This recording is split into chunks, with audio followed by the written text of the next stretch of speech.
Hello बच्चों, कैसे हैं आप सभी लोग। आप सभी का स्वागत है आपके अपने यूट्यूब चैनल एक्सप्लोर फिजिक्स में। तो अब हम आगे का टॉपिक चालू करते हैं, लेकिन आगे का टॉपिक चालू करने से पहले, स्टार्ट करने से पहले हमें क्या करना है। पहले एक न्यूमेरिकल मैंने दिया था, उसको मैं कर लेता हूँ, देन उसके बाद जो है हम आगे के टॉपिक्स करेंगे। ठीक है। तो हमने क्या किया था कि एक घड़ी की डायल में, यानी कि एक घड़ी के, जैसे आपने घड़ी देखी होगी, उसमें 1 2 3 4 5 6 7 8 9 10 11 12 तक नंबर होते हैं, यानी कि आवर्स होते हैं। तो वो आवर्स में जो है आपको चार्ज दे रखे हैं, 12 1 2 कूलम 3 कूलम 4 कूलम, ऐसे ही सो ऑन इस ढंग से दिया गया है। और इस घड़ी की जो रेडियस है वो कितना 1 मीटर दे रखा है, और उसके सेंटर पे एक चार्ज रखा गया है, और जिस चार्ज की वैल्यू कितनी है 1 कूलम है। ठीक है। तो इस 1 कूलम चार्ज पे नेट फोर्स इनसे कितना लग रहा है, मैंने ये क्वेश्चन आपसे लेक्चर नंबर 13 में पूछा था, जिसको मैं पहले करता हूँ, एंड देन उसके बाद आप इसके जो है आपको आगे के टॉपिक्स को बताऊंगा। ठीक है। तो अब हम देख रहे हैं, देखो ये इस पे पहले एक को समझ लेते हैं बेटा, फिर उसके बाद सब में वही सिमेट्री है, ध्यान से देखना जरा। 1 कूलम का ये चार्ज है, ये चार्ज इस चार्ज पे फोर्स लगा रहा है, और ये चार्ज भी इस चार्ज पे, जस्ट अपोजिट वाले, जस्ट अपोजिट, उसके जस्ट अपोजिट वाली चार्जेस को देख रहे हैं हम। ये इस पे फोर्स लगा रहा है, तो ये कितना लगा रहा है, देखो फोर्स का formula 1/4 pi epsilon nought charge of 1 charge of 2 upon distance square, ऐसे ही था फोर्स का कूलम लॉ। तो ये इसको फोर्स लगा रहा है, तो कितना फोर्स लगा रहा है देखते हैं। 6, सॉरी, इस 1/4 पाई एप्सिलॉन नॉट को मैं के लिख देता हूँ। ठीक है, के लिख देता हूँ, और ये एफ ए फोर्स लगा रहा है, कितना फोर्स लगा रहा है, ये ए पे है, देखो ए पे रखा हुआ है चार्ज 12। तो कितना हो जाएगा, charge of this that is 12 into charge of this that is 1/1 square that is 12 के, इज योर क्या हो गया आपका एफ ए। समझ में आ रही होगी बात ये। इसी प्रकार से ये भी इसको फोर्स लगा रहा होगा, ये सी पे, ये जी पे है चार्ज, तो F G is equal to कितना हो जाएगा, के इंटू 6 इंटू 1 दैट इज 16 1 तो कितना हो जाएगा 1 स्क्वायर दैट इज 6 के। तो देखो एक फोर्स जो है ये इस दिशा में लग रहा है, 6 जो है इसको इस दिशा में लगा रहा है, तो कौन सा चार्ज है, एफ जी फोर्स उस दिशा में लग रहा है। तो नेट फोर्स कैसा होगा, देखो ये बड़ा है, देखो बड़े वाला चार्ज से ज़्यादा फोर्स लगेगा इसको, तो उसको नीचे की साइड लगेगा, रिपल्शन जाए थी इसे। तो resultant force of these two, इन दोनों का रिजल्टेंट कहाँ की साइड होगा, वो जाहिर सी बात है इसी दिशा में होगा, और उसको मैं F1 से डिनोट कर देता हूँ। तो वो कितना हो जाएगा आपका 6K। ठीक है। इसी प्रकार से देखो, अब इसको छोड़ देते हैं। अब देखिए ये 12 था, ये 6 है, तो 12 माइनस 6K, ये तो सबके साथ है आएगा, आप देखना। ये 5 है, और ये जस्ट इसके अपोजिट है, तो 11 - 5, ये ज़्यादा है, डोमिनेट कर रहा है, ये दोनों पॉजिटिव रिपेल कर रहे हैं, ये इसके उस दिशा में, वो उसको उस दिशा में कर रहा होगा, तो नेट फोर्स इसका इस दिशा में लगेगा, और वो फोर्स किस दिशा में होगा, देखो ये भी इसको F2 ले लेते हैं, ये भी कितना हो जाएगा 6K। अब मैं इनको हटा दे रहा हूँ, क्योंकि मैंने सिर्फ समझाने के लिए यूज़ किए थे, तो इनको मैं हटा दे रहा हूँ बेटा, क्योंकि अब ये खाली डायग्राम को खाली हमें प्रॉब्लम क्रिएट करेंगे। इसी प्रकार से ये 4C जो चार्ज है, यानी कि 4 कूलम जो चार्ज है, ये 10 कूलम के जस्ट अपोजिट में है, तो ये इसको इधर रिपल करेगा, ये इधर करेगा, तो नेट फोर्स इसका इस दिशा में लगेगा, वो कितना हो जाएगा 6K, और उसका नाम मैं दे देता हूँ F3। ठीक है। इसी प्रकार से ये 3 कूलम का है, ये 9 कूलम का, ये जस्ट इसके अपोजिट में है, तो 9 कूलम का उधर रिपल कर रहा होगा इस 1 कूलम के चार्ज को, और 3 कूलम का इस 1 कूलम को इधर कर रहा होगा, तो नेट फोर्स किस दिशा में बैठेगा, तो वो कितना हो जाएगा F4। अगेन ये भी कितना होगा 6K। ठीक है। इसी प्रकार से अब ये वाला चार्ज इसको इधर रिपल कर रहा होगा, यानी कि 2 कूलम का, और 8 कूलम का उधर, तो 8 - 2 दैट इज अगेन 6K। ये क्या हो जाएगा, मैंने 4 तक मान लिया, F5 बराबर कितना हो जाएगा 6K। इसी प्रकार से देखो ये 1 कूलम है, ये 7 कूलम है, और ये इसको उधर रिपल कर रहा होगा, ये इसको इधर रिपल कर रहा होगा 1 कूलम को, तो नेट फोर्स उसका इस दिशा में बैठेगा। तो ये कितना हो जाएगा आपका, इसको जरा देखते हैं, जरा ध्यान से देखिए, इसको उधर रिपल कर रखा हो, उधर की साइड, उस साइड की ओर बेटा, तो ये कितना हो जाएगा, देखिए बेटा, F6 बराबर अगेन 6K। क्यों, 7 - 1 6K, ये हमारे पास आ गया। अब जरा देखते हैं, ये पूरा 12 सेगमेंट 12 सेगमेंट्स में डिवाइड है, पूरा घूम जाते हैं तो 360 डिग्री घूम जाते हैं, कितना घूम जाते हैं आप, 360 डिग्री जो है 12 सेगमेंट्स में डिवाइड है, तो 360 अपॉन 12, ईच सेगमेंट जो है आपका 30 डिग्री का हो गया। समझ में आ रही बात है? यानी कि ये वाला सेगमेंट, ये वाला सेगमेंट, ये वाला सेगमेंट, ये वाला सेगमेंट 30 डिग्री का है। अब मैं दो सेगमेंट्स को दो चीज़ों को देख रहा हूँ। देखो, इसको और इसको निकाल के आपको दिखा रहा हूँ, ज़रा ध्यान से देखना, ठीक है? ये आप सभी लोग समझ गए होंगे, तो मैं इसको हटा रहा हूँ क्योंकि मुझे जल्दी जल्दी करना है बेटा इसको थोड़ा सा। तो इसको ज़रा जल्दी जल्दी देख लेते हैं, ठीक है? ज़रा ध्यान से देखना मैं क्या करना चाह रहा हूँ, ठीक है? मैं इनकी कंपोनेंट निकालना चाह रहा हूँ, तो आपको कुछ दिखाना चाह रहा हूँ। इस वाले 6 वाले को देखो, ये है, और ये दूसरा वाला जो है 2, इस दोनों को ध्यान से देखिए। ये आपका जो है 6 F6 है, और ये वाला जो है आपका F2 है। तो सब दोनों की वैल्यू, और इनके बीच में एंगल 60 है, और इसके एंगल भी कितना है, 60 है। तो ध्यान से देखना, जरा ध्यान से देखना, इस एक्स दिशा में कितना फोर्स बनता है, इस एक्स दिशा में, ठीक है, इनके द्वारा। तो अगर हम देखें इसका कंपोनेंट चाहते हैं, क्यों 60 है, देखो 30 प्लस 30 60, 30 प्लस 30 यानी कि 60, ये वाला एंगल भी 60, ये वाला एंगल भी 60, ये दोनों को निकाल रखा है, इसको और इसको निकाल रखा है आपको समझाने के लिए।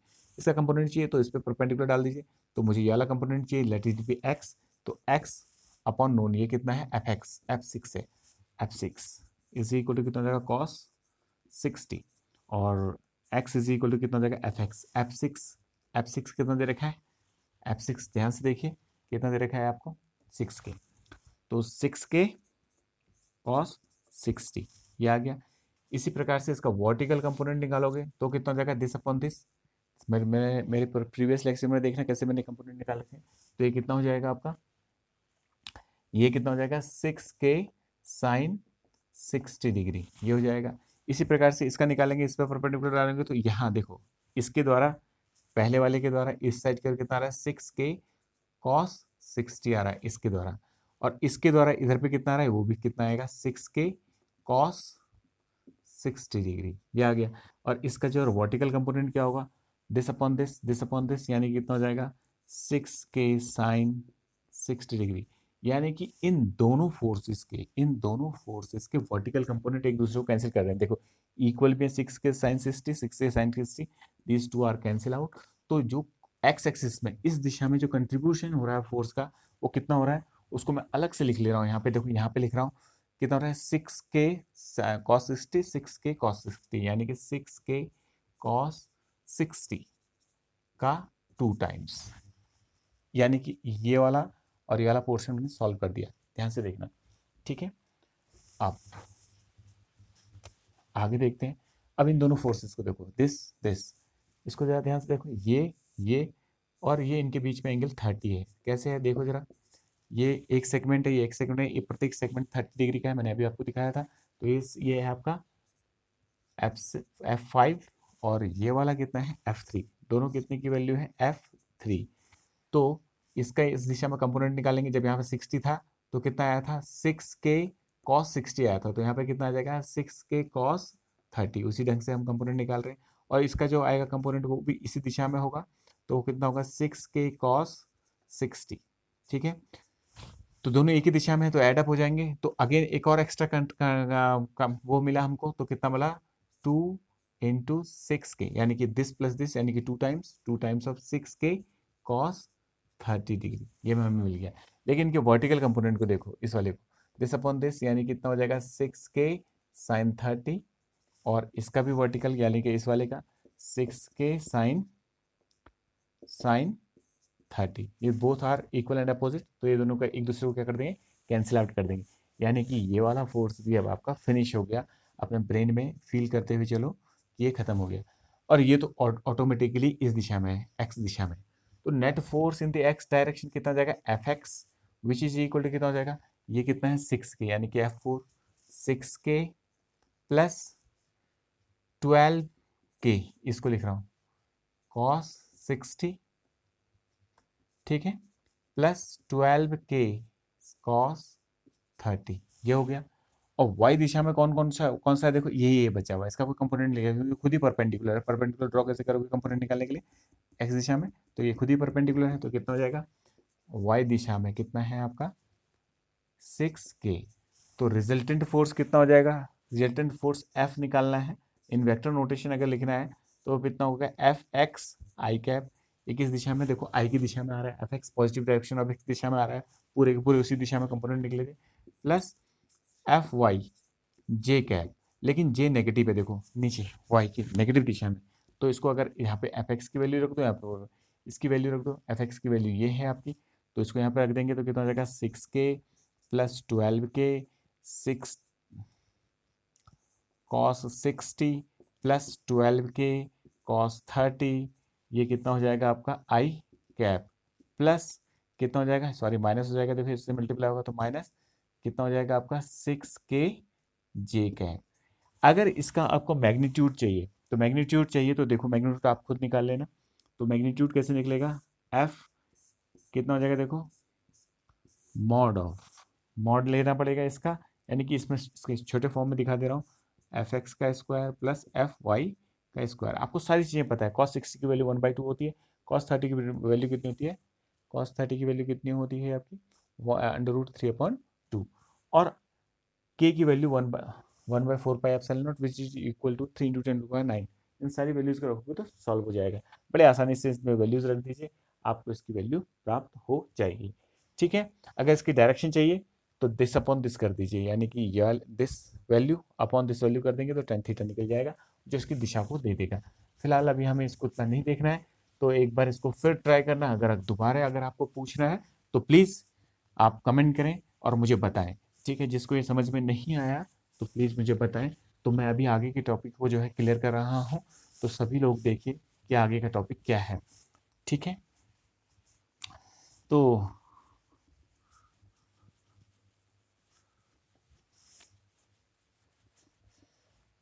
अब हम पढ़ रहे हैं यूनिट वेक्टर कह रहा हूँ। अब हम पढ़ रहे हैं इलेक्ट्रिक फील्ड। देखो हमारा टॉपिक चल रहा था इलेक्ट्रिक फील्ड, तो इलेक्ट्रिक फील्ड को हमने पढ़ लिया था, इलेक्ट्रिक फील्ड इंटेंसिटी पढ़ी थी। तो इलेक्ट्रिक फील्ड क्या होता है, एक स्पेस होता है किसी चार्ज के चारों ओर, जहाँ पे कोई दूसरा charge electric force of attraction या रिपल्शन को क्या करे, महसूस करे। तो what is electric field intensity at that point, और strength of electricity at that point. ठीक है, तो वो क्या होती है, force per unit positive charge, positive test charge will give the sense of क्या, electric field intensity, and it is denoted by E. वही इलेक्ट्रिक फील्ड है। स्ट्रेंथ की बात करेंगे तो ये आपका आ जाएगा F/Q0, ये हमने निकाला था इन वेक्टर नोटेशन, इसी को हमने ऐसा लिख दिया था, तो कितना हो जाएगा F/Q। अगर बहुत आइडियल तरीके से लिखना है तो limit Q0 tending to 0, this is because this charge does not affect the field of required charge, जिसकी आपको फील्ड की रिक्वायरमेंट है, तो टेस्ट चार्ज उसके फील्ड को अफेक्ट ना करे, कितना छोटा ये चार्ज लेना पड़ता है। तो ये हमने कुछ चीजें समझी थी। ठीक है, फिर इसका जो है आपने क्या पढ़ा था, ड्यू टू पॉइंट चार्ज से कितना इलेक्ट्रिक फील्ड बनता है, एक पॉइंट चार्ज क्यू से आर दूरी पे जो इलेक्ट्रिक फील्ड बनता है, तो वो कितना बनता है 1/4πε0 Q/r²। तो ये मैंने इलेक्ट्रिक फील्ड निकाल दिया था in vector notation. This can be written as E is equal to 1/4πε0 Q/r², unit vector of r, इसका यूनिट वेक्टर ले लिया। ठीक है, तो ये वेक्टर नोटेशन आ गया। तो लेकिन अब अगर हमसे पूछे कि electric field due to a point charge से इलेक्ट्रिक फील्ड तो है, but in term of position vector पूछ दे, ये यूनिट वेक्टर के फॉर्म में था। ठीक है, electric field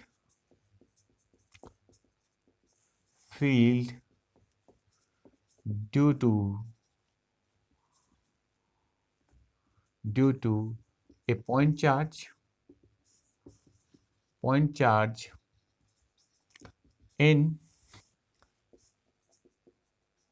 term of position vector,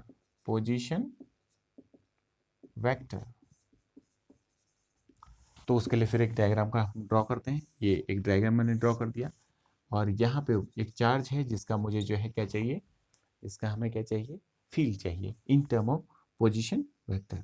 ये हमने ले लिया, ये हमने ले लिया। ठीक है, ये एक टेस्ट चार्ज रखा इसके फील्ड पे। ठीक है, इसका position vector let it be R, और इसका पोजीशन वेक्टर मान लीजिए Q0 टेस्ट चार्ज रखा है, तो R0 इसका पोजीशन वेक्टर है। तो जाहिर सी बात है ये इसको फोर्स लगा रहा होगा, किस दिशा में लगा रहा होगा, इस दिशा में लगा रहा होगा, ये एफ, ये फोर्स लगा रहा होगा, तो ये फोर्स आ गया। और इस वेक्टर को अगर इसको निकालना चाहें, इस वाले वेक्टर को निकालना चाहें, तो हमें ट्राइंगल ऑफ वेक्टर एडिशन है, मेरे प्रीवियस लेक्चर में जाके देखिए, मैंने वहां पे आपको बता रखा है। तो this plus this is equal to this, opposite में जो होता है, इनका सेंस एक है, जो अपोजिट में सेंस होता है तो उसको हम क्या ले लेते हैं, इक्वल टू में ले लेते हैं। तो कितना हो जाएगा, R plus this vector let it be x is equal to, इसको एक्स मान के काम कर रहा हूँ अभी मैं, तो एक्स इज इक्वल टू कितना हो जाएगा आपका आर नॉट। तो x इज इक्वल टू कितना हो जाएगा, आर नॉट माइनस आर, ये आ गया। यानी कि इस x की जगह पे क्या लिख सकते हैं, आर नॉट माइनस आर। समझ में आ रही बात है। अब हम बात कर सकते हैं, कैसे बात कर सकते हैं, तो force due to this charge on this is given by F is equal to कितना हो जाएगा, 1/4 pi epsilon nought charge of this that is q nought upon distance between them, कितनी है आपकी, ये डिस्टेंस ले लेते हैं, तो ये कितना हो जाएगा, इसका डिस्टेंस लेंगे तो कितना हो जाएगा, आर नॉट माइनस आर का होल स्क्वायर। अब ये वाला वेक्टर, इसका नाम ए रख लेते हैं, इसका नाम बी रख लेते हैं। ए बी जो वेक्टर है, ए बी जो वेक्टर है उसका कैप, समझ में आ रही बात है, ये unit vector A to B, ठीक है। तो ए बी है क्या, अभी जरा ध्यान से देखते हैं। ए बी जो वेक्टर है वो ऐसा है, ए बी कैप, ठीक है, ए बी कैप ले लेता हूं, ठीक है, या इसको चलो ठीक है, ए बी कैप ले लिया, जैसे मैंने इसको ऐसे करके, तो A B cap is equal to A B upon mod of A B. तो ए बी कितना है, ए बी वेक्टर कितना है, देखिए ए बी वेक्टर को जरा ध्यान से देखिए, ए बी वेक्टर को जरा ध्यान से देखिए, R nought minus R upon R nought minus R mod, ठीक है, ये आ गया। तो now in place of A B unit vector, A B unit vector, ठीक है, you can write this value, तो ये कितना हो जाएगा, F is equal to 1/4 pi epsilon nought q nought upon R nought minus R, ठीक है, ये मैंने लिख लिया। देखो मैं इसको जैसे लिखूंगा तो एक और चीज आएगी, स्क्वायर में तो था, क्यूब में हो जाएगा, देखो नीचे क्यूब हो गया और ऊपर क्या बचा, आर नॉट माइनस आर, ठीक है, ये आ गया, ये वेक्टर है पोजीशन, यानी कि ये force in term of position vector आ गया। लेकिन हमें चाहिए क्या, फील्ड, तो हमें पता है, तो फील्ड इज इक्वल टू होता है, फील्ड इज इक्वल टू कितना होता है, F upon F not q not.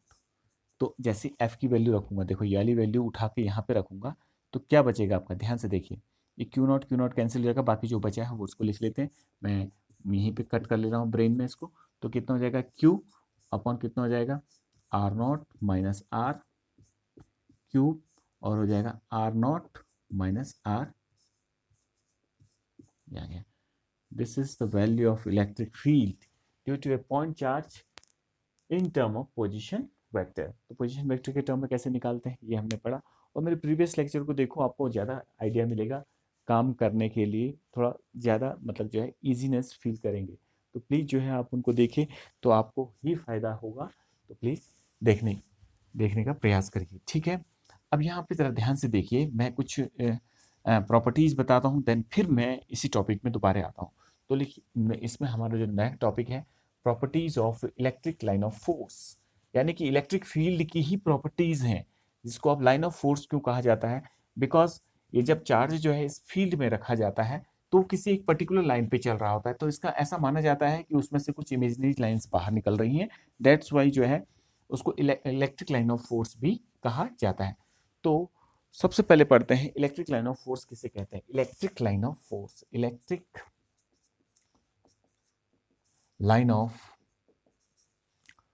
Force, it is also your electric field, but अब ये लाइन ऑफ फोर्स के रूप में क्यों कही जाती है, देखिए जब किसी चार्ज को कहीं इलेक्ट्रिक फील्ड में आप छोड़ दें, मान लिया जाए यहाँ पे इलेक्ट्रिक फील्ड है, तो हमें पता नहीं है यहाँ पे इलेक्ट्रिक फील्ड, तो हमने जैसे टेस्ट चार्ज रखा, पॉजिटिव टेस्ट चार्ज रखा, तो वो एक पाथ को फॉलो करता है, वो एक स्ट्रेट लाइन पे चलने लग जाएगा वहाँ पे। तो अगर वो स्ट्रेट लाइन पे सीधे सीधे चल रहा है, सीधे चल रहा है, तो एक लाइन को फॉलो कर रहा है, तो हम ऐसा मानते हैं कि वहाँ से कुछ रेज निकल रही हैं, रेज निकल रही हैं, जो इमेजिनरी लाइंस निकल रही हैं, इस उन्हीं को हम क्या कहते हैं, इलेक्ट्रिक लाइन ऑफ फोर्स के नाम से जाना जाता है, क्योंकि इस चार्ज पार्टिकल को उसी लाइन के अकॉर्डिंग क्या लगता है, फोर्स लगता है। That's why the name of this topic is your electric line of force. That is, अब इसको डिफाइन कैसे करेंगे, that is the path followed by a positive test charge in the field of other charge is called electric line of force. उसी को हम क्या कहते हैं, electric line of force. That is, it is the path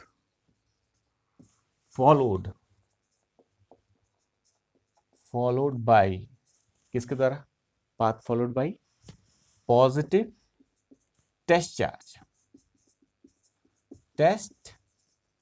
charge in the electric field, electric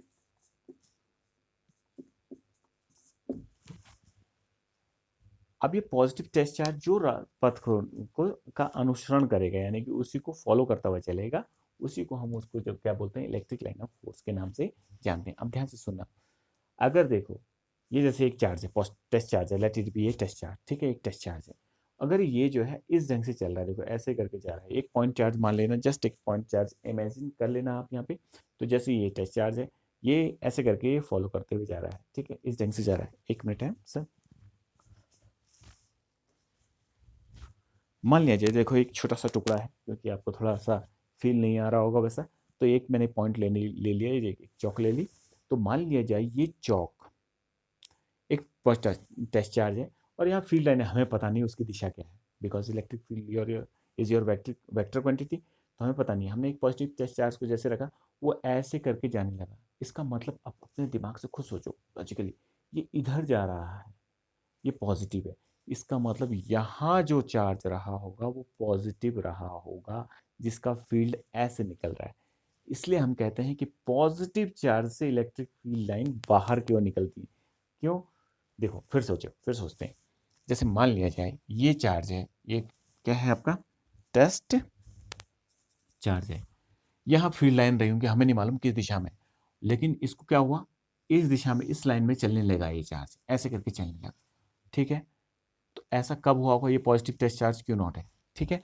तो ये इस दिशा में कैसे जा सकता है भाई, इसका मतलब यहाँ कोई पॉजिटिव प्लेट रही होगी, कोई पॉजिटिव चार्ज रहा होगा, इससे फील्ड लाइन ऐसे लग रही होंगी, और इसीलिए उन्हीं फील्ड लाइनों को जो है फॉलो करते हुए चल रहा होगा। समझ में आ रही बात है, इतना समझ में आ रहा है, ठीक है। अब ये पॉजिटिव टेस्ट चार्ज से हमें पता चल गया कि electric field line positive charge से बाहर की ओर निकलती, इमर्ज करती हैं। और ये नेगेटिव चार्ज यहाँ क्या रहा होगा, नेगेटिव रहा होगा, तभी तो ये इधर की साइड अट्रैक्ट हो रहा होगा, इधर की साइड जा रहा होगा।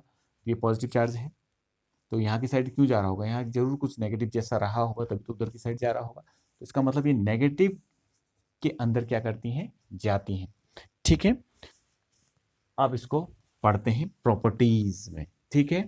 तो इलेक्ट्रिक लाइन ऑफ फोर्स आप समझ गए कि जो भी पाथ का अनुसरण करता है वही इलेक्ट्रिक, वो इमेजिनरी लाइंस को हम क्या कहते हैं, इलेक्ट्रिक लाइन ऑफ फोर्स कहते हैं। That is, it is the path followed by a positive charge test charge in the electric field में जो फॉलो कर रहा है, ठीक है। अब हम इसकी प्रॉपर्टीज पढ़ रहे हैं, properties of electric line of force. ये बहुत इंपॉर्टेंट है, और बोर्ड में इसमें अक्सर एक क्वेश्चन बनता है, इलेक्ट्रिक लाइन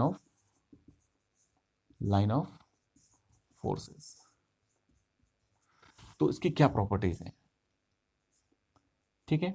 वो क्या क्या प्रॉपर्टीज हैं, पहली प्रॉपर्टी ध्यान से देखना, ये एक पॉजिटिव चार्ज है, ये हमेशा पॉजिटिव चार्ज से आउटवर्ड निकलता है, बाहर की ओर, ठीक है। लेकिन बड़ा इंपॉर्टेंट एक लाइन इसमें जोड़ना पड़ता है, ठीक है।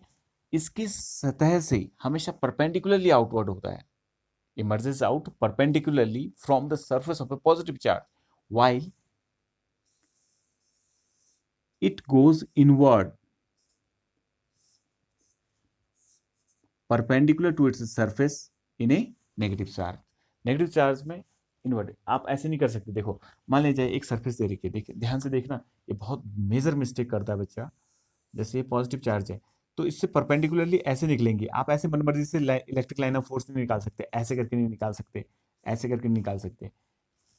समझ में आ रही बात है, ये एक्सपेरिमेंटली प्रूव्ड है कि कभी भी पॉजिटिव चार्ज से जब बाहर निकलेगी, बाहर तो निकलती है, ये तो मैंने बता दिया आपको पहले वाले में एग्जांपल ही जब मैंने इसको एक्सप्लेन किया था।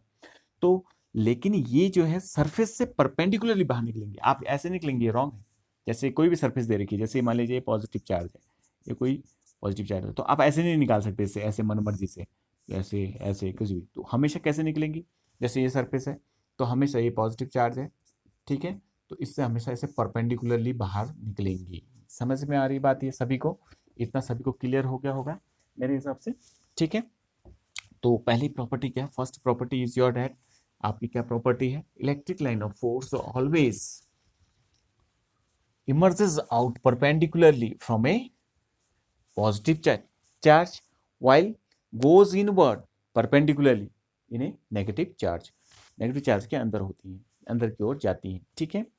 और कुछ बुक्स ऐसा भी लिखती हैं कि पॉजिटिव चार्ज से निकलती हैं और नेगेटिव चार्ज के अंदर जाती हैं, तो ये भी बात सही है, ठीक है, क्योंकि यहाँ से निकल लूंगे तो कहाँ कहाँ जाएंगी? नेगेटिव चार्ज के अंदर जाएंगी, तो आप ऐसा भी कह सकते हैं, तो कोई इसमें गलत बात नहीं होगी। तो ये भी बात आप सही समझ रहे हैं। बस हम ये ऐसा इसलिए कह रहे हैं क्योंकि कहीं पे कोई चार्ज दिया होता है तो फिर बच्चा जो सोचता है कि मैं फील्ड लाइन तो निकाल रहा हूँ, नेगेटिव चार्ज दिख ही नहीं रहा है कहीं, तो इस वजह से हम क्या कहते हैं कि आप इस कंसेप्ट को ज़्यादा अच्छा ढंग से दिमाग में रखिए कि ये हमेशा जो है पॉजिटिव चार्ज से बाहर की ओर परपेंडिकुलरली निकलती हैं और नेगेटिव चार्ज के अंदर की ओर जो है परपेंडिकुलरली उसके सरफेस से अंदर की ओर जाती हैं। समझ में आ रही बात है? ये थी इसकी फर्स्ट प्रॉपर्टी। सेकेंड प्रॉपर्टी क्या है? Electric line of force never intersect each other. कभी एक दूसरे को नहीं काटती। मान लीजिए एक फील्ड ऐसे है, ठीक है, और दूसरा फील्ड ऐसे है, तो ये एक दूसरे को नहीं काट सकती, ये गलत है। क्यों नहीं काट सकती? इसमें बहुत प्रश्न पूछा जाता है, इसमें बहुत ज़्यादा क्वेश्चन पूछा जाता है कि Y electric line of force never intersect each other. क्यों? उसका रीजन दीजिए, गिव रीजन फॉर दिस। तो प्रॉपर्टी क्या है? सेकंड प्रॉपर्टी क्या है?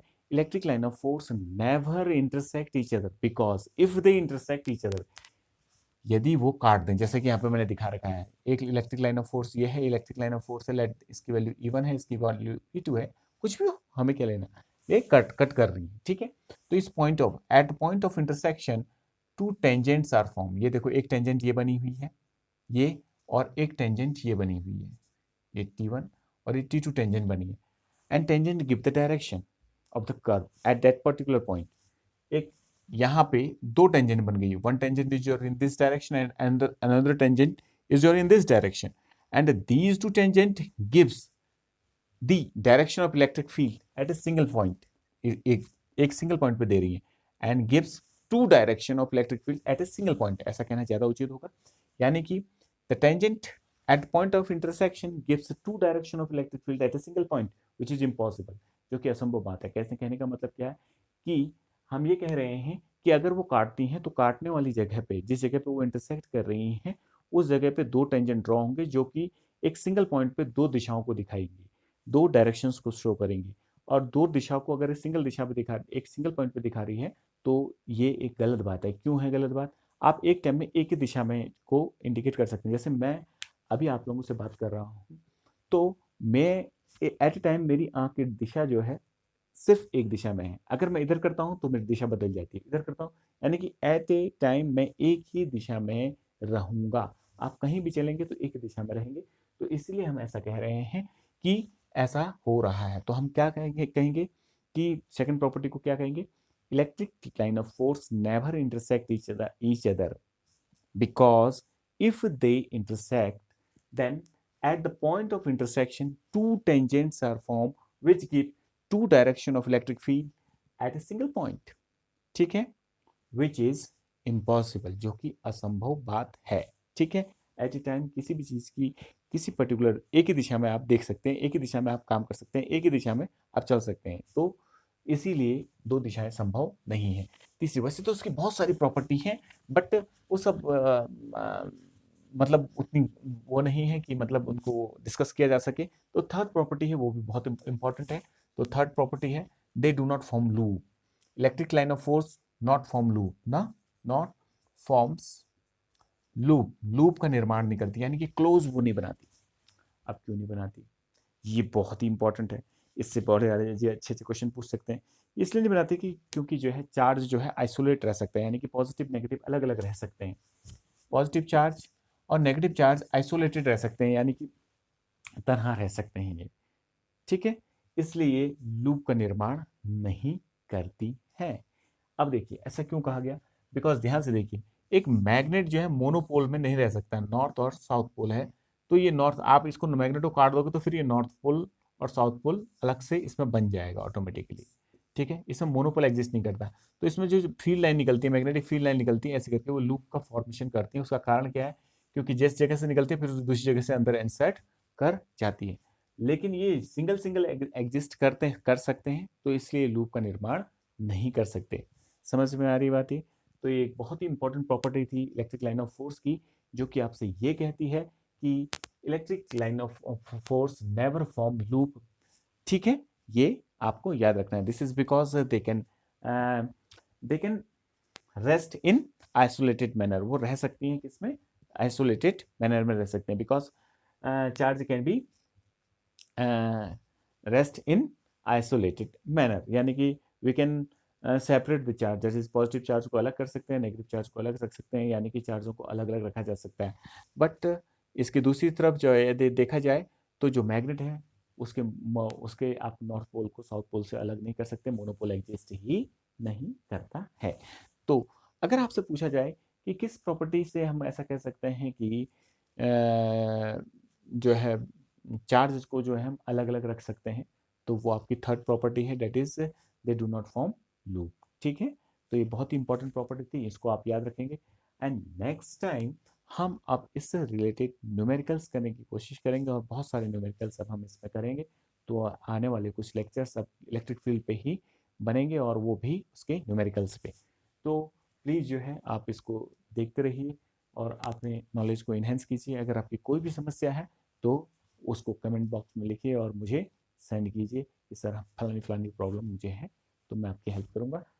ओके, बाय, टेक केयर, और पढ़ते रहिए, ठीक है।